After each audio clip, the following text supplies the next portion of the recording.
विष्णू सहस्रनाम श्लोक 48 बघतोय आपण. आधी श्लोक बघू. अच्युत प्रथित प्राण प्राणदो वासवानुजः अपान निधिरधिष्ठानम अप्रमत्त प्रतिष्ठितः. या श्लोकात एकूण 9 नामं आली आहेत. क्रमाप्रमाणे 318 नाम आणि या श्लोकातलं अच्युत हे पहिलं नाम आपण बघणार आहे. ओम अच्युताय नमः.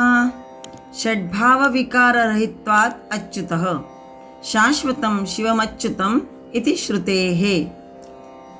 सर्व विकारांनी रहित न घसरणारा, षड्भाव विकार रहित्वात् म्हटलंय म्हणजे सर्व विकारांनी रहित किंवा न घसरणारा. च्युत म्हणजे घसरणारा आणि अच्युत न घसरणारा, जसाच्या तसा टिकून राहणारा. शाश्वतम शिवम अच्युतम असं जे श्रुती म्हणतात ते म्हणजेच शिव आणि अच्युत कसे आहेत, शाश्वत आहे असं भाष्यात म्हटलेलं आहे. याआधी 100वे नाम आलं होतं. आता 318वे नाम आपण बघतोय. रिपीट झालेलं आहे या ठिकाणी. म्हणजेच काय की ज्याच्यात काहीच परिवर्तन च्युती होत नाही असं हे अच्युत नाम. जन्म वृद्धी क्षय व्याधी मृत्यू हे सर्व बदल परिवर्तन आहेत जे शाश्वत आणि निर्विकार आहेत. ज्यात कुठलाही बदल होत नाही ते आत्मतत्व शाश्वत आहे. अशाश्वत सीमित वस्तूंमध्ये जे बदल होतात, संभवतात, बदल होण्याचं संभव असतो ते यामध्ये कधीच घडून येत नाही. या शाश्वत याच्यात कधीही असा बदल घडून येत नाही. म्हणून श्रुती म्हणजे उपनिषदात म्हणतात की ते आत्मतत्व कसं आहे, शाश्वत आहे.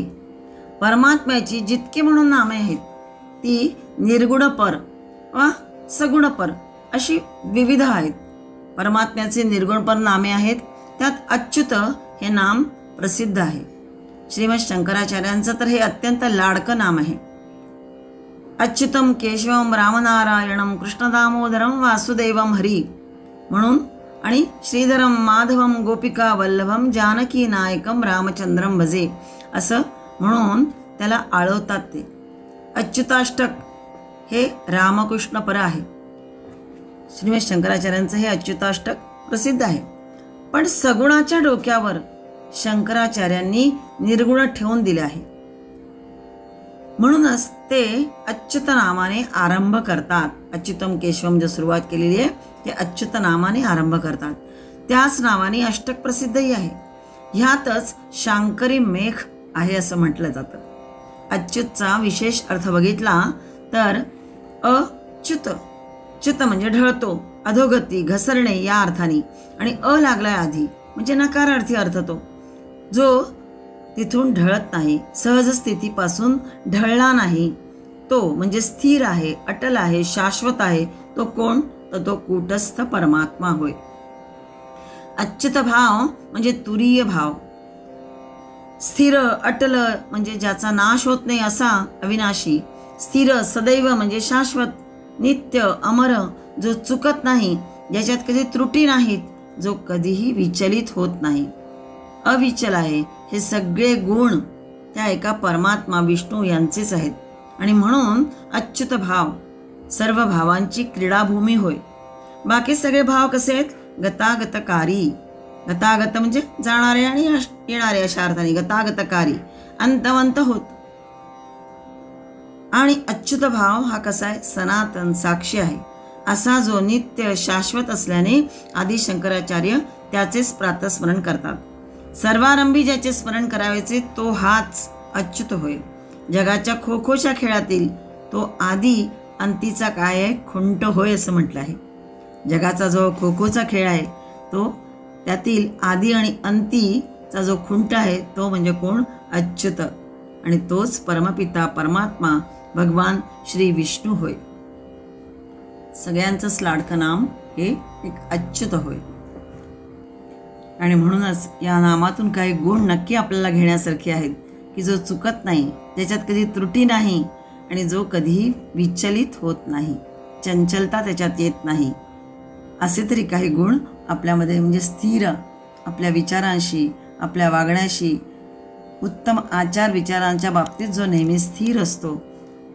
म्हणून असे गुण जर घेण्याचा प्रयत्न आपण सातत्याने केला तर या अच्युत नाम उच्चारताना सुद्धा आनंद मिळेल. श्लोक 48. 319 नाम बघतो आपण. प्रथितः. ओम प्रथिताय नमः. जगदुत्पत्त्यादि कर्मभिः प्रख्यातः प्रथितः. म्हणजेच जगाच्या उत्पत्ती आदी कर्मकारणामुळे प्रख्यातः म्हणजे तो प्रसिद्ध आहे.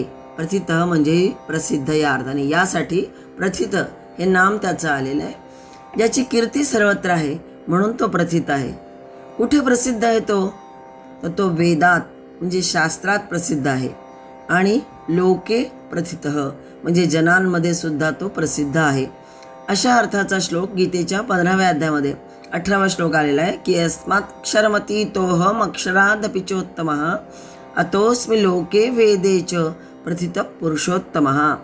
यस्मात म्हणजे भगवंताने सांगितलं आहे की मी या नाशवान क्षर म्हणजे जडवर्गापासून, क्षेत्रापासून, जडवर्ग क्षेत्रापासून म्हणजे क्षर, मी पूर्ण अतीतः पलीकडचा आहे. आणि अक्षरात अपि, अक्षर, क्षर म्हणजे नाशवान, अक्षर म्हणजे अविनाशी, अशा या जीवात्म्यापेक्षाही उत्तम आहे. म्हणून अतः अस्मि लोकेच वेदेच, म्हणून मी लोकांमध्ये आणि वेदातही पुरुषोत्तम या नामाने प्रसिद्ध आहे. स्वतः भगवंतांनी सांगितलेलं आहे. म्हणजेच काय? शास्त्रात तो प्रकृती आणि जीव या दोन्ही क्षर आणि अक्षर म्हणजेच क्षराक्षरापासून क्षराक्षर पुरुषाहून श्रेष्ठ म्हणून तो पुरुषोत्तम या संज्ञेने प्रसिद्ध आहे. या जगाचा करता कोण? कोण चालवतो हे सारं विश्व? या विश्वाचा समाहार कोण करतं? या सगळ्या प्रश्नांचे जगाला ठाऊक असलेलं एकच उत्तर आहे आणि ते म्हणजे परमेश्वर. आणि म्हणून तो लोक प्रसिद्ध आहे हे उघड आहे. अर्थात तो लोकात प्रसिद्ध आहे आणि लोकांमुळेही प्रसिद्ध आहे.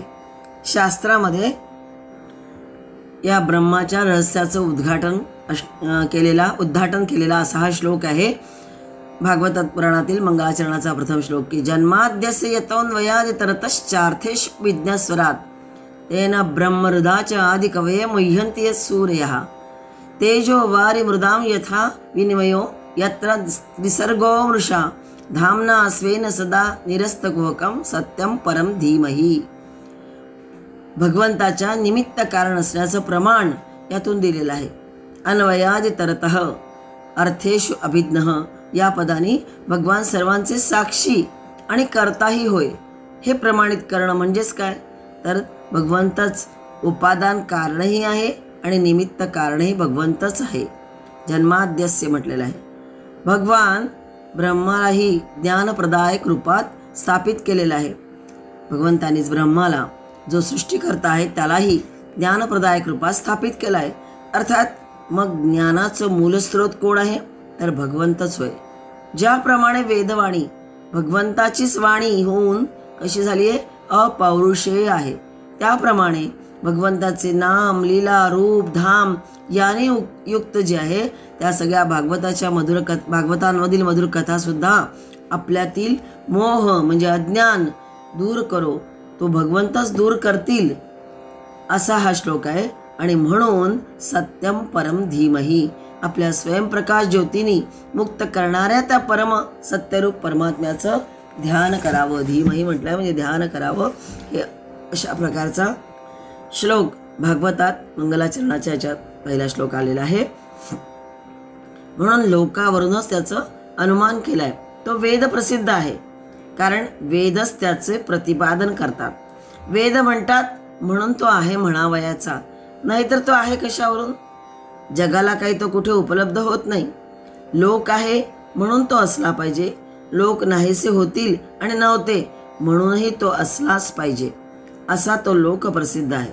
आणि वेदाचा तर मुळे तो विषयच आहे आणि म्हणून तो वेद प्रसिद्ध उघडच आहे. असा तो सर्व ठिकाणी व्यापून राहिला आहे. आणि तोच कसा आहे? सर्वश्रेष्ठ उत्तम पुरुष, पुरुषोत्तम परमात्मा, सर्व काही तोच, ज्याची ख्याती प्रसिद्धी, त्यामुळेच सर्वांचं ध्येयही कोण आहे? तो तोच परमात्मा. म्हणून प्रथित या नामाने त्याला ओळखला जात आहे. जगद उत्पत्त्यादी कर्मभिः प्रख्यात. जगद उत्पत्त्यादी कर्मामुळेही तो प्रसिद्ध आहे. निमित्त कारण उपादान कारणही तोच आहे आणि वेदाचा विषयही तोच आहे. या लोकातही लोकप्रसिद्धही तोच आहे. म्हणून सर्वांचं ध्येयही तोच असायला हवा असा हा प्रथित. सत्यम परम धीमहि अशा या सत्यरूप स्वयंप्रकाशित असणाऱ्या परमात्म्याचंच नेहमी ध्यान असावं अशा प्रकारे वर्णन आलेलं आहे. शास्त्रातही अशा प्रकारचं वर्णन सर्वत्र आलेलं आहे. श्लोक 48 320 नाम भक्तावरून प्राणः. ओम प्राणाय नमः. सूत्रात्मना प्रजाः प्राणयतीति प्राणः. प्राणो वा अहमस्मि इति ब्रुवृचाः. हिरण्यगर्भरूपानी प्रजेला जो जीवन देतो म्हणून प्राण हे एक त्याचं नाम आहे. याविषयी मी प्राण आहे असं श्रुतीप्रमाणेही आहे. भगवंतांनी सांगितलेलं आहे की मीच प्राण होय. जीवत्वाच्या व्यक्त दशेला प्राण म्हटलं जातं. तो परमात्मा सर्व सजीव प्राण्यांमधील प्राण आहे. प्राणवायू स्वरूपात सर्व सजीवांची प्राणधारणा तोच करतो. सूर्यालाही जगाचा प्राण म्हटलं आहे कारण तो जगाचे जीवनसूत्र आहे. सूर्य प्राणः प्रजानाम उदेति एष सूर्यः. ऋषी सूर्यसूक्तात वर्णन करतात की तो बघा सूर्य जगाचा प्राण उगवत आहे. उदयती तो जगाचा प्राण उगवत आहे. जीवनाची जी सगळी हालचाल ती त्याच्यामुळेच होते. सूर्य उगवताच त्याच्या स्पंदनाबरोबर जग स्पंदते आणि म्हणून सूर्यालाही प्राण म्हटलं आहे. तसा परमेश्वर या विश्वाचा प्राण आहे. विश्वातील यच्च यावत जीवन हे त्याच्यामुळेच आहे म्हणजे चालतं आहे. असं वर्णन केलं आहे की उषा आणि संध्या या जणू दोन नागपुड्या आहेत. त्यातून आत बाहेर ये जा करणारा कोण तर सूर्य हा प्राण होय. परमात्माही तसाच युगादी आणि युगांत यांच्यातून ये जा करणारा विश्वाचा प्राण आहे. प्राण हा नासाभ्यंतरचारी आहे. तो आहे की गेला हे पाहण्यासाठी मुमुर्षू जीवाच्या नाकाशी सूत धरतात. मुमुर्षूचा अर्थ काय? जो मरणावस्थेला आलेला आहे. आसन्न मरणावस्था जी म्हणतात, मरणार आहे आता, त्याच्या नाकाशी सूत धरतात. काल हे विश्वाचं नाकच आहे आणि त्यातून आत बाहेर संचार करणारे जे जीवनसूत्र तोच कोण आहे? प्राण. आणि तो परमात्म्याहून वेगळा काय असू शकेल? म्हणून परमात्माच प्राण म्हणावयाचा. सगळी देहेंद्रिये आणि मनोवृत्ती झोपल्या तरी तो जागा असतो आणि जो जागा राहतो तोच प्राण होय. तो जागा राहतो म्हणून स्वप्न सुषुप्तीतही म्हणजे गाढ झोपेतही देहेंद्रिय मनोवृत्तीचे धारण होते आणि सकाळी उठल्यानंतर त्यांचे व्यापार पूर्ववत चालू होतात. तो जीवनाचा अंगार फुंकून फुंकून फुलवत राहतो. प्राण त्याला विझू देत नाही जीवाला. जे पिंडी तेच ब्रह्मांडी, दोन्हीकडे एकच प्राण स्पंदत आहे. विझू देत नाही याचा अर्थ जोपर्यंत तशी वेळ येत नाही तोपर्यंत हा प्राण जीवनाला विझू देत नाही. त्याचा अंगार फुंकून फुंकून फुलवत राहतो. जसं पिंडी तेच ब्रह्मांडी, दोन्हीकडे एकच प्राण स्पंदत आहे आणि त्याच्या स्पंदनाबरोबर हे सारं चराचर स्पंदन करीत आहे. हे स्पंदन थांबलं की मग देहपात होतो. पिंडाचा आणि ब्रह्मांडाचाही हे स्पंदन स्वलीन होते, नष्ट होत नाही. कल्पांती ब्रह्मांड अव्यक्तात अक्षर पुरुषाच्या ठाई लीन होतं. त्यावेळी हा पुरुष योगनिद्रेत असतो. या स्थितीचं वर्णन नारदीय सूक्तात केलेलं आहे की आनीदवातम स्वदया तदेकम तस्मात् धान्यात्र परः किंचनास. यावेळी केवळ अनादी पदार्थ म्हणजे अवात प्राणाशिवाय आदी किंवा आरंभ नाही, जो सदा असणाराच आहे अशा अर्थाने वर्णन आलेलं आहे. अशा अर्थाने हिरण्यगर्भरूपानी प्रजेला जो जीवन देतो तो प्राण होय. जे जीवात्वाच्या व्यक्त दशेला प्राण म्हटलेला आहे. श्लोक 48 321 नाम बघतोय. प्राणदः. ओम प्राणदाय नमः. सुराणाम असुराणाम च प्राणं बलं ददाति द्यति वेत्ति प्राणदः. असं भाष्य केलं आहे की जो प्राण आहे तोच प्राण पुरवणाराही आहे. प्राण द म्हटलंय म्हणजेच देणारा, म्हणजेच प्राण पुरवणाराही तोच आहे. आधीचं नाम आपण 320 प्राण बघितलं, इथे प्राण द असं आहे. जो सर्वांना प्राणशक्ती अर्पण करतो. या संज्ञेतील द या धातूचा विनाशक असाही अर्थ होतो. पुराणातील वर्णनाप्रमाणे जो देवांना शक्ती आणि गौरव प्रदान करतो तो परमात्मा सैतानी आणि पाशवी प्रवृत्तीच्या असुरांवर विजय मिळवण्याकरता आणि त्यांना नष्ट करण्याकरता विशेष शक्ती प्रदान करतो. म्हणून प्राणद हे दोन्ही अर्थांनी सार्थ होय. देवांना या असुरांवर विजय मिळवण्यासाठी शक्ती देतो असा हा प्राणद, म्हणजे प्राण पुरविणारा आणि विनाशक शक्तींचं दमन करणारा तोच होय. परमात्मा प्राण पुरविणारा म्हटले का, तर ते पाहू की परमात्मा अग्निवत सर्वव्यापी आहे. पण अग्नी मंथन करून प्रगट करावा लागतो. तोही तेव्हाच प्रगटतो जेव्हा त्यात प्राण संचरतो. निर्वात स्थितीत म्हणजे हवा विरहित स्थिती कितीही मंथन केले तरी प्रगटणार नाही तो. म्हणून प्राणद हाच खरा जन्मदाता म्हणायचा. तोच खरा माता पिता आहे. माता पिता जीवाला जन्म देतात खरे, पण ते जीवात प्राण संचार करू शकत नाहीत. म्हणून प्राणद परमात्माच सर्व व्यक्तीचा माता पिता होय. प्राणच जीव होय आणि देणारा परमात्माही तोच होय. प्राणेन आत्मना अनुप्रविश्य इति श्रुती. श्रुतीनुसार म्हटलेलं आहे की प्राणेन आत्मना अनुप्रविश्य, प्राण होऊनच तो प्रवेश करतो. वायु अनिलम अमृतम अशी ही श्रुती आहे. या दोन्हीही जीवांचं प्राणरूपत्व सिद्ध करतात. या श्रुती जीवाचा प्रवेश आणि निर्गम दोन्ही अंतकिंगरूप आहेत असं सुचवितात. त्यावरून त्यांचं प्राणरूपत्व सिद्ध होते. त्याचा मध्य तर उघड आहेच, प्राणरूप आहे. विज्ञानाने अद्भुत प्रगती केली असली तरी त्याला प्राण निर्माण करता आलेला नाही आणि कधी काळी करता येणे शक्यही नाही, कारण ते ईश्वरी रहस्य आहे. त्या परमात्म्याच्या अधीन आहे. मानव जर प्राण तयार करू शकला असता तर तोच प्राणद होईल, तो अमर होईल. प्राण जर मानवाने तयार केलं तर तोच प्राण देणारा शेवटपर्यंत होईल, म्हणजेच तो अमर होईल. परंतु या अनीश्वराला म्हणजेच मानवाला ही ईश्वरी किमया केव्हाही हस्तगत होणे शक्य नाही. म्हणून तो परमात्माच कसा आहे, प्राणही होय आणि प्राणदही होय. याआधी 21व्या श्लोकात ही दोन्ही नावे आली आहेत. फक्त क्रम मागे पुढे आहेत. 21वा श्लोक ज्यामध्ये 65 आणि 66 नाम आपण बघितलं होतं, हा 48वा श्लोक चालू आहे. 21व्या श्लोकात बघितलं होतं आपण, हाच क्रम आलेला होता आणि ती नामं होती 65 आणि 66. प्राणांना दीप्त म्हणजे शुद्ध करतो तो प्राणद असा अर्थ सांगितला. प्राण नाम बघताना प्राणांचाही प्राण होय असं पाहिलं होतं आपण. प्राण, प्राणद यासारख्या कित्येक जोड्या विष्णू सहस्रनामामध्ये आल्या आहेत. जसं वसुः आणि वसुप्रदः, कामः कामप्रदः, सिद्धिः सिद्धिदः इत्यादी अशा या जोड्या आपण विष्णू सहस्रनामात पुष्कळ श्लोकांमध्ये मागच्या बघितलेल्या आहेत. जो स्वयं धनरूप धनी तोच धनद. वसु म्हणजे धन आणि वसुप्रदः म्हणजे धन देणारा अशा अर्थाने.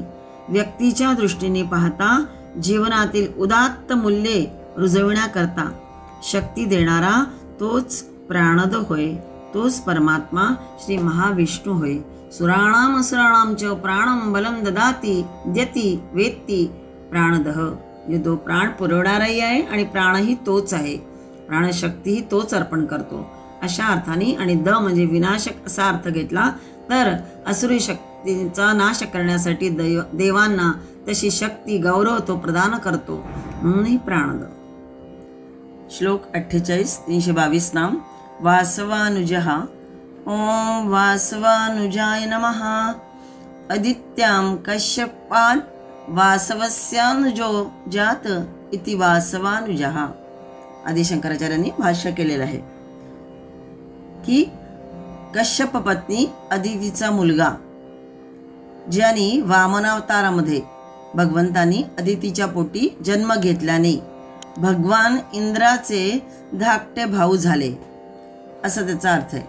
वासव म्हणजे इंद्र आणि वासवानुज म्हणजे त्याच्या मागून जन्माला आलेला. अनुज शब्दाचा अर्थ आहे धाकटा भाऊ अशा अर्थाने. मग त्याच्या मागून जन्माला आलेला म्हणजे इंद्राचा धाकटा भाऊ. याआधी आपण 152वे नाम वामन हे बघितलं होतं. वामन सुद्धा इंद्राचा भाऊ अशा अर्थाने आलेला आहे. ते येथे वासवानुज म्हटलंय. श्लोक 30 मध्ये उपेंद्र पण नाम बघितलं आपण. हे पण नाम येऊन गेलंय उपेंद्र. आता याआधी हे दोन्ही नामं येऊन गेलेत, वामन आणि उपेंद्र. मग इथे वासवानुज या नावाने पुन्हा काय विशेष सांगायचे? तर वसु कशा आहेत? अष्टवसु आहेत. त्यांचा जो स्वामी तो वासव म्हणायचा. आध्यात्मिक दृष्ट्या जर अर्थ बघितला तर अष्टवसु कोणते? तर पंच ज्ञानेंद्रिय म्हणजेच नाक, कान, डोळे, जीभ, त्वचा इत्यादी आणि मन, बुद्धी, अहंकार हे 3 मिळून अष्टवसु. यांच्या ठाई जो प्राणरूप जीव वस्ती करून राहतो म्हणून त्याचं नाम वासव, म्हणजे म्हणून तो वासव म्हणायचा. जीव जो या ठाई राहतो, यांच्या ठाई राहतो प्राणरूपानी, म्हणून तो वासव म्हणायचा. वसूचा अर्थ आपल्याला माहिती आहे धन, आणि अष्टवसु म्हणजे अष्टविध धनाचा जो धनी तो वासव. तसा इथे अर्थ घेतला तर या अष्टवसूंचा जो स्वामी म्हणजे जे नाक, कान, डोळे, जीभ, त्वचा आणि मन, बुद्धी, अहंकार हे जे अष्ट आहेत, या अष्टवसूंचा स्वामी कोण? तर जीवात्मा. हा जीव पूर्वरूप आहे आणि साधनेच्या दृष्टीने परमात्मा साधनेने सिद्ध होतो. जीवात्मा आणि मग त्याच्या पुढे परमात्मा हा साधनेने सिद्ध करावायचा, म्हणून तो कसा आहे? उत्तर रूप आहे. आणि म्हणून परमात्मा वासवाचा अनुज होय. जीवात्म्याचा अनुज म्हटलाय कारण त्यानंतर त्या साधनेने सिद्ध करायचा अशा अर्थाने. म्हणून तो वासवाचा अनुज होय. वासवानुज म्हणजे वासवाच्या पाठचा भाऊ. खरं तर काठीची जशी दोन्ही टोके नित्य संबद्ध असतात तशीही पूर्वरूप आणि उत्तर रूप दोन्ही रूप आहेत, पण ही सारखीच आहेत. संयुजौ म्हणजे जुळे असा उल्लेख उपनिषदामध्ये केलाय. सयुजौ उपनिषदात म्हटलंय की द्वा सुपर्णा सयुजा सखाया, म्हणजे ते नुसते जुळेच नाही आहे तर सनामही आहेत असं म्हटलंय. सखाया म्हटलंय. याला जीवात्मा आणि परमात्मा दोन्ही आत्माच आहे. परमात्म्याचाच अंश जीवात्मा बनून येतो, म्हणून जीवात्मा आणि परमात्मा दोन्ही आत्माच आहे. जसे सधूम म्हणजेच काय? धूम म्हणजे धूर, आणि सधूम म्हणजे धुरासहित अग्नी, आणि निर्धूम म्हणजे धूररहित अग्नीच. पण सधूम काय आहे? पूर्वरूप आहे. तर निर्धूम म्हणजे धूर निघून गेलेला आहे ते उत्तर रूप आहे. जेव्हा अग्नी निर्धूम होऊन आपल्या पूर्ण तेजाने तळपतो तेव्हाच तो काय होतो? स्वे महिमनी प्रतिष्ठित होतो. म्हणजेच तो जीव निर्वासन होऊन आपल्या विशुद्ध म्हणजे शिवरूपामध्ये प्राप्त होतो. शिवरूपास प्राप्त होतो. जीव जेव्हा निर्वासन होतो, निर्धूम होतो, तेव्हाच तो शिवरूपास प्राप्त होतो. आणि तेव्हाच तो शांत अग्निवत कोण आहे? तर परमात्मा होय. सधूम अग्निवत जीव आणि निर्धूम अग्निवत जीवनमुक्त होय असं म्हटलेलं आहे. व्यवहारामध्ये अग्रज हा काय मानला जातो? ज्येष्ठ मानला जातो, वरिष्ठ समजला जातो. परंतु इथे परमार्थामध्ये अनुजच श्रेष्ठ आणि वरिष्ठ मानलेला आहे. अनुज म्हणजे धाकटा भाऊ अशा अर्थाने. धाकटा नुसतं धाकटा अर्थ घेतला तर तो श्रेष्ठ आणि वरिष्ठ मानलेला आहे, कारण ते उत्तर रूप आहे. जीव हा पूर्वरूप आहे तर परमात्मा हा उत्तर रूप आहे. आणि ते जे उत्तर रूप आहे तो अनुज आणि तो श्रेष्ठ, तोच वरिष्ठ मानलेला आहे परमार्थात. वासवानुज म्हणजे वासव म्हणजे जीवरूप आणि त्याचा अनुज हा परमात्मा. तो काय? उत्तम पुरुष मिळवायचा, तोच प्राप्त करायचा, कारण तोच श्रेष्ठ होय. वासवानुज हे नाम हा असा विशेष अर्थ बघितला तर मग सार्थ वाटतं. आधीचं वामन आणि उपेंद्र त्यापेक्षा आणखीन थोडा वेगळा अर्थ या ठिकाणी सांगायचा प्रयत्न केलेला त्यांनी वासवानुजाचा. श्लोक 48 चालू आहे. 323 नाम बघतो आपण. अपान निधीही. ओम अपान निधये नमः. आपो यत्र निधीयन्ते सह अपान निधीही. सरसामस्मि सागरः असं गीतेच्या 10व्या अध्यायामध्ये 24व्या श्लोकात भगवंताचं वचनानुसार सांगितलेलं आहे. अप म्हणजे पाणी आणि त्याचा निधी म्हणजे साठा, जलाचा साठा. कोण? समुद्र. तो सर्व जलांचे, सर्व प्रवाहांचे काय? मायपोट आहे. सर्व प्रवाह त्यातूनच उद्भूत होतात, त्यातच संगत होतात. समुद्राच्या पोटात काय काय भरलेलं आहे आणि किती किती भरलं आहे हे कोणाला सांगता येत नाही. परमात्मा हा तसा सर्व संग्रह आहे. सर्वांचा उद्भव आणि सर्वांचा निलय तोच आहे. उद्भवही तोच आणि निलय तोच आहे. समस्त संसार प्रवाह त्याच्यापासूनच निघालेला असून शेवटी तो त्याच्यातच, हा संसार प्रवाह शेवटी त्या परमात्म्यातच विलीन होतो. अव्यक्तादीनि भूतानि व्यक्त मध्यानि भारत अव्यक्त निधनान्येव तत्र का परिदेवना. गीतेच्या 2ऱ्या अध्यायामध्ये 28व्या श्लोकात सांगितलंय की ही जी सगळी सर्व भूते आहेत, ही दिसत जरी असली तरी ती अव्यक्ताच्या पोटातून आली आहे आणि शेवटी या अव्यक्तातच गडप व्हायची. ते जे आहे ते अनंत पार अव्यक्त म्हणजेच तोच अपान निधी होय. आपण सुरुवातीला आधी अपान निधी म्हणजे जलनिधी म्हणजे सागर हा अर्थ बघितला, पण सागराची शक्ती आणि त्याचं वैभव हे त्या श्री नारायणाच्या दिव्य वैभवाचे एक लहानसं प्रतिबिंब आहे. त्याचंच हे वैभव आहे सागर म्हणजे, आणि त्याच्या या दिव्य वैभवाचे सागर म्हणजे लहानसं प्रतिबिंब आहे.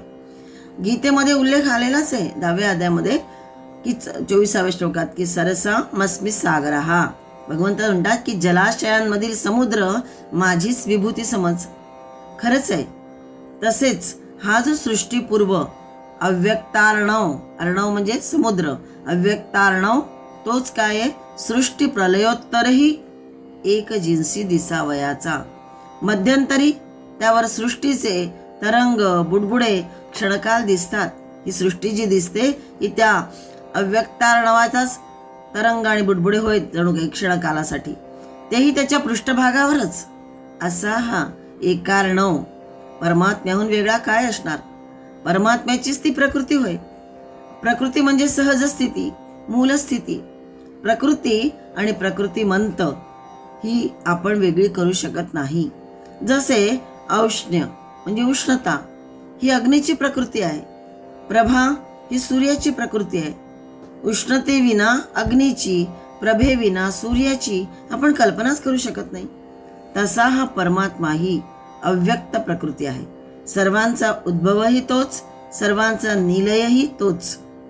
मनुस्मृतीमध्ये उल्लेख केलेला आहे की आसीदिदं तमोभूतम अप्रज्ञातम लक्षणम अप्रतर्क्यम अविज्ञेयन प्रसुप्तमिव सर्वतः. जणू काही हा कळायला गहन आहे, त्याला जाणणं कठीण आहे, कल्पना करता येतच नाही, ओळखताही येत नाही, पण हा सर्वत्र व्यापून आहे असं संपूर्ण वर्णन इथे आलेलं आहे. अपान निधीही म्हणजे जो जलांचा साठा जसा समुद्र तसा हा सर्वांचा उद्भवही तोच, निलही तोच आणि त्याच्यातच ही सृष्टी राहते. असा हा जणू अपान निधीच होय. म्हणजेच परमात्मा हा सर्व संग्रह आहे. श्लोक 48 324 नाम बघते. अधिष्ठानः. ओम अधिष्ठानाय नमः. अधितिष्ठन्ति भूतानि उपादान कारणत्वेन ब्रह्मेति अधिष्ठानम मस्थानि सर्वभूतानि. गीतेच्या 9व्या अध्यायात 4थ्या श्लोकात म्हटलेलं आहे अधिष्ठानचा अर्थ आहे आधार. उपादान कारण रूपानी सर्वांचं अधिष्ठान आधार कोण आहे तर तोच परमात्मा होय. सर्व विश्वाचा आधार परमात्मा सच्चित आनंद आहे, म्हणून परमात्म्याला अधिष्ठान म्हटलंय. कारण आनंद हा चेतनाचा धर्म आहे, अचेतनाचा नव्हे. चेतन असेल तिथेच आनंद म्हणजे चेतनाचा धर्म आनंद आहे. जिथे आनंद तिथे चैतन्य असलंच पाहिजे. परमात्मा कसा आहे? संपूर्ण सत्य आहे. चित म्हणजे मनाची जागृत अवस्था, म्हणजेच सत्याने परिचित. सत चित रूप नसेल तर मग तिथे अनुभूती, प्रत्यय, जाणीव असूच शकणार नाही. हे जे सत आहे, परमात्मा सतरूप आहे. हे जे सत आहे हे चैतन्यमय किंवा चिद्रूप नसेल तर तिथे अनुभूती किंवा प्रत्यय, जाणीव असू शकणार नाही. म्हणून ते काय आहे? चिद्रूप आहे. चित आत्मसंतुष्ट न मानल्यास मग पराधीन राहील. पराधीनाला सुख नाही. या न्यायाने ते दुःखी राहील, पराधीन. परंतु चेतन हा सदैव सुखाकांक्षीच असल्यामुळे ते जे चित आहे ते सुखरूप वा आनंदरूपच मानावे लागतं. म्हणून त्याला आनंद म्हटलंय. परमात्मा सतरूप आहे, चिद्रूप आहे आणि आनंद आहे, म्हणून सच्चित आनंद असं त्याला म्हटलं जातं. अशा प्रकारे ब्रह्म हे सत्य म्हणजे जगदाभासाचं अधिष्ठान आहे. म्हणजेच या आभासी विश्वाचा तो काय आधार आहे, अधिष्ठान आहे. परमात्मा प्युअर हॅपीनेस ज्याला म्हणता येईल, म्हणजे शुद्ध आनंदाची अनुभूती प्राप्त करून देणार आहे. परमात्मा संपूर्ण सत्य आहे. संपूर्ण चेतना आणि संपूर्ण सुख त्याच्याच ठायी आहे. केवळ मनुष्यच या सच्चिदानंदाला प्राप्त करू शकतो, अन्य जीव नाही. सच्चिदानंदाचं रहस्य समजवणारी एक गोष्ट बघूया. उत्तराखंडामध्ये एक राजा होता. याच्या राज्यामध्ये सगळ्या सुखसुविधा होत्या, पण त्याचं मन मात्र प्रसन्न नव्हतं. सारखा आजारी असल्याचा अनुभव त्याला होत असे. साऱ्या सुखसुविधा असून तो दुःखी होता. शेवटी सगळे मंत्रीगण, राजगुरू यांना त्यांनी विचारलं की मी काय करू की मला आनंद मिळेल, निर्भेळ आनंद मिळेल. राजगुरू म्हणाला, एक रात्र आपण सुखी माणसाचा सदरा घालून झोपा. त्याच्या त्या सकारात्मक ऊर्जेने कदाचित आपलं जीवन बदलेल, आपण सुखी व्हाल. मग राजाने काय केलं? सैनिकांना पाठवून असा कोणी माणूस आहे का की ज्याचा सुखी माणसाचा सदरा मला घालायला मिळेल, त्याला शोधायला पाठवलं. शिपायाने सगळीकडे शोधलं, पण कुठेही त्यांना असं कोणी माणूस दिसला नाही. सगळेच कुठल्या ना कुठल्या कारणाने दुःखी होतेच. शिपाई थकले, हरले, पण असा कोणी सुखी त्यांना भेटला नाही. शेवटी रिकाम्या हाताने ते निघाले होते. पण आता रिकाम्या हाताने निघालो तर राजा दंड देईल असं त्यांना भीती पण होती. तितक्याच एका शिपायाचं लक्ष एका झाडाखाली बैलगाडी लावून आराम करणारा एक माणूस दिसला. त्याच्याकडे गेलं. त्या शिपायाचं लक्ष. तो शिपाई म्हणाला, अरे तू कसं काय झोपलायस असा इथे, हे आरामशीर असा, ही गाडी बिडी इथे लावून असा असं म्हणता. तो म्हणाला, मी सुखी आहे, सर्वांना सुखी कर रे देवा असं मी सतत म्हणत असतो. आणि त्याच्या मुखातले हे वाक्य सतत त्यांनी सैनिकांनी ऐकलंच होतं की मी सुखी आहे तसं सगळ्यांना सुखी कर रे देवा, हा तो सतत माणूस म्हणतच होता. आणि म्हणून सैनिकाचं लक्ष त्याच्याकडे गेलं होतं. सैनिकांनी त्याला विचारलं, खरंच तू सुखी आहेस? तेव्हा तो म्हणाला, हो हो, मी काय दुःखी दिसतो तुम्हाला? खोदून खोदून शिपायांनी विचारलं, पण तो म्हणाला, मी सुखी आहे, पूर्ण सुखी आहे. त्याला घेऊन राजाकडे जाण्यास जबरदस्ती करू लागले. चल आमच्या राजाकडे, तुझा सदरा त्यांना घालायचा आहे. पण त्याने नकार दिला. खरं तर सैनिकांनी त्याला खूप प्रलोभनं दाखवली, पण तो ऐकायला तयार नव्हता. शेवटी राजाला जाऊन सैनिकाने सांगितलं. राजा म्हणाला, ठीक आहे, मी तिथे येतो. राजा तिथे आला तर बघतो तर काय, याच्या अंगात कपडे पण नव्हते. तसाच आरामास झोपलेला होता मातीवर त्या झाडाखाली. राजा म्हणाला, तू कसा काय सुखी? तुझ्याकडे तर ना कपडे आहे, तुला मेहनत करावी लागते, सारखी गाडी बैल घेऊन सतत तुला श्रम करावे लागतात आहे, मग तू सुखी कसा? काय कारण आहे? तो म्हणाला, म्हणजे सुखाचं कारण कपडा लत्ता सुख सुविधा नाही आहेत, तर सच्चित आनंद स्वरूप आत्मा आहे. मला माझ्यातच अत्यंत सुख वाटतं, आनंदात राहतो मी. हे राजा, सुख मनुष्याच्या आतच आहे, बाहेरील वस्तूंच्या आवश्यकतेवर नाही की मला अमुक एक मिळालं नाही, सुखसुविधा मिळाल्या नाही, कपडा लत्ता नाही, धनसंपत्ती नाही म्हणून त्यावर त्या वस्तूंच्या आवश्यकतेवर सुख नाही. सुख हे माणसाच्या आतच आहे. राजा, आत्मा आनंद स्वरूप आहे. म्हणून तर हर क्षण आपण स्वतःवर प्रेम करत असतो. तुम्ही जाणता, जेव्हा व्यक्ती म्हातारा होतो, आजारी पडतो, इंद्रिय त्याचे गलित गात्र होतात, मृत्यू समोर दिसतो, तरी मनुष्य स्वतःवरच प्रेम करणं सोडत नाही. आत्मा सत्य सुख आहे, खरं सुख आहे. पण आपण मात्र पूर्ण जीवन बाहेर सुख शोधण्यामध्ये घालवतो. आत्मा परमात्माच सच्चित आनंद होय.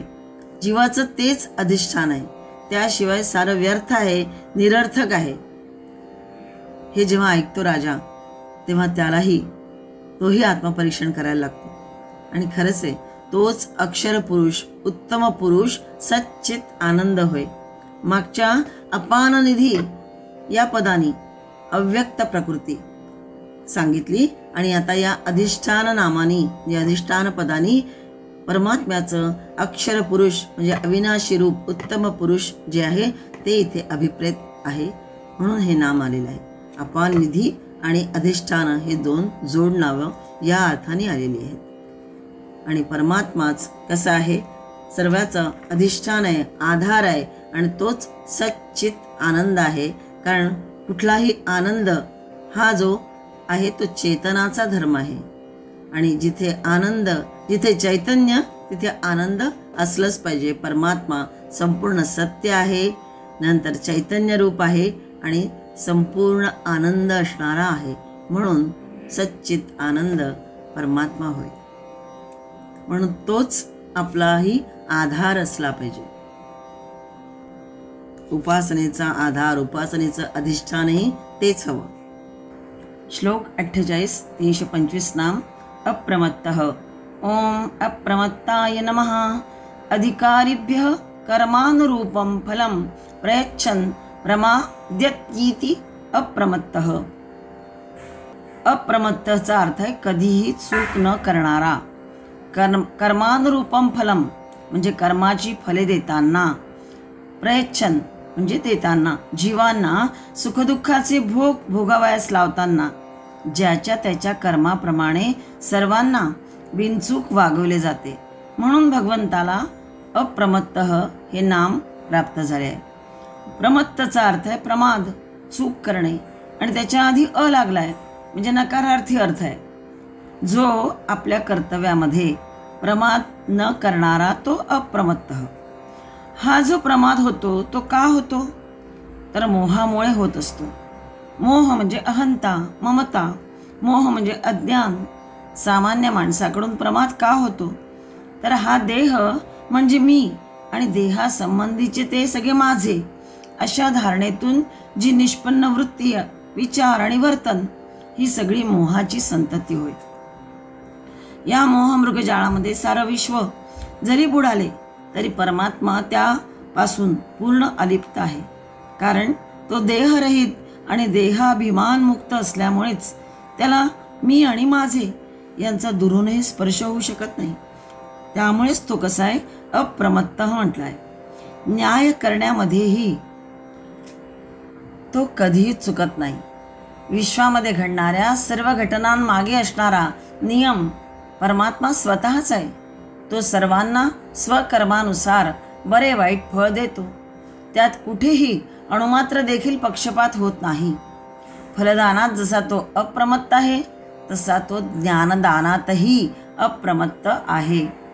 कालरूपाने तो सर्वांचं सर्वस्व हरण करीत असतो आणि जीवांना त्यांच्या संग्रहाचे नश्वरत्व आणि दुःखरूपत्व, नश्वरत्व आणि दुःखरूपत्व पटवून आत्मज्ञान प्रवण करीत असतो जीवाला. हे खरे त्याचं कर्तव्य आहे. म्हणजे ज्ञान देऊन अज्ञानाचा निराश परमात्मा करतो.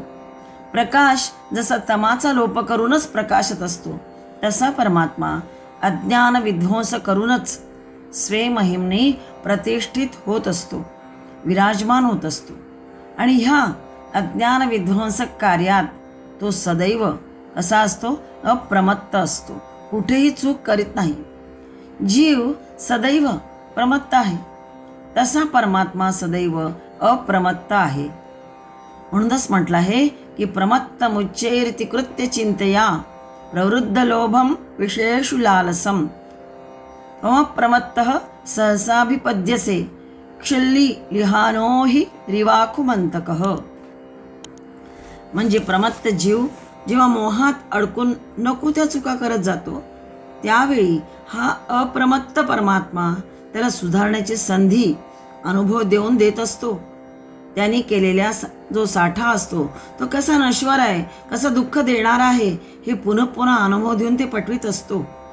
अखेरीस कालरूपाने या प्रमत्त जीवाचे मग सर्वस्व हरण करीत असतो. त्यासाठीच हा जो श्लोक आता वाचला आपण तो श्लोक आहे. उंदीर इथे खाली दिलेला आहे. आखू म्हटलंय. आखू म्हणजे उंदीर.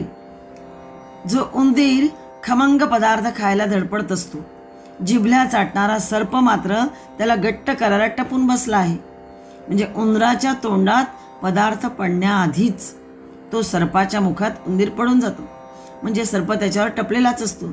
तसा हा मोहाच्या किंवा कामनेच्या आहारी गेलेला जीव जणू की आखूच उंदराप्रमाणे सतत हे ते घेण्याच्या मागे असतो. पण कालरूपी सर्प त्याच्यावर टपून बसलेलाच असतो आणि मग केव्हाच तो त्याचं सर्वस्व हरण करतो. या श्लोकामध्ये अप्रमत्त जो परमात्मा तो कालस्वरूप आणि प्रमत्त लोभाभिभूत जीवाचं समर्पक असं चित्र या श्लोकामध्ये रेखाटलेलं आहे. प्रमत्त मुच्चैरिति कृत्य चिंतया प्रवृद्ध लोभम विशेषु लालसम त्वम प्रमत्तः सहसा विपद्यसे क्षुल्लिहानो हि रिवाकुमंतकः. अहीचा अर्थ इथे सर्प म्हणजे व्याल भुजंग या अर्थाने आणि आखू म्हणजे उंदीर आणि याचं हे सगळं रूपक इथे दाखवलेलं आहे.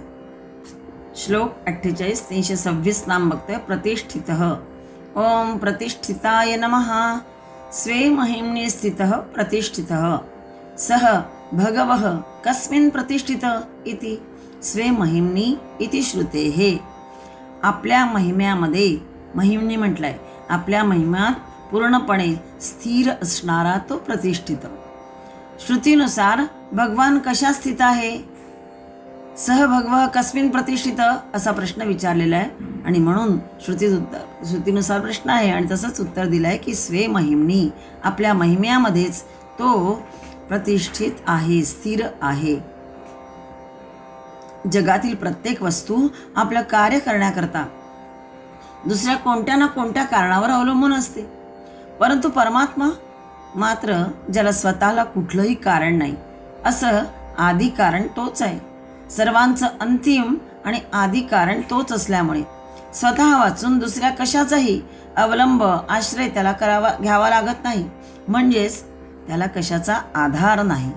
मग तो निराधार म्हणायचा का? तर नाही, तो निराधारही नाही. ते जे बृहत्तम तत्व ते म्हणजे हेच ब्रह्म म्हणून ओळखलं जातं आणि ते स्वाधार आहे. आपल्या परमतत्वातच परमात्मा प्रतिष्ठित आहे. स्वाधार म्हटलाय. स्वतःवरच तो आधारित आहे. स्वे महिम्नि असा हा स्वप्रतिष्ठित आहे. सुप्रतिष्ठित सुद्धा होय. परमात्मा हा प्रतिजीव, प्रतिदेह, प्रतिव्यक्ती, प्रत्येगात्म रूपाने स्थित असल्यामुळे हे तो प्रतिष्ठितच म्हणावा. अंतर्यामी म्हणून सर्वत्र स्थित असल्यामुळे तो प्रतिष्ठित होय. गीतेच्या 14 अध्यायामध्ये 27वा श्लोक शेवटचा. ब्रह्मणो हि प्रतिष्ठामृतस्याव्ययस्य च शाश्वतस्य च धर्मस्य सुखस्य एकांतिकस्य च. गुणत्रय विभाग योग समजवताना भगवंत म्हणतात की जो तिन्ही गुणांना पूर्णपणे उल्लंघून निरंतर मला भजतो, अव्यभिचारी भक्ती करतो, तो कसा आहे? सच्चिदानंद घन ब्रह्मालाच प्राप्त होण्यास योग्य होय. अशा अर्थाने आत्मोपलब्धी हीच सर्व उपलब्धींचा आधार होय आणि म्हणून तो आत्मा म्हणजे निजात्मा परमात्म्याचा आणि तद्वारा मोक्षाचा आणि त्याचप्रमाणे शाश्वत धर्माचा आणि तद्वारा परमसुखाचाही आधार होय. आणि असे त्याचे जे गौरव असल्यामुळेच तो काय म्हणायचा? प्रतिष्ठित म्हणावयाचा. प्रत्येगात्मा सर्वोपलब्धीचा मूलाधार म्हणून प्रतिष्ठित, तर परमात्मा सर्वांतर्यामी म्हणून प्रतिष्ठित होय. असे हे स्वस्थापित सत्य प्रतिष्ठित संज्ञेने वर्णिलेले आहे. आपल्या महिम्यामध्ये जो पूर्णपणे स्थिर आहे त्याला प्रतिष्ठित असं म्हटलेलं आहे. प्रतिष्ठित हे नाम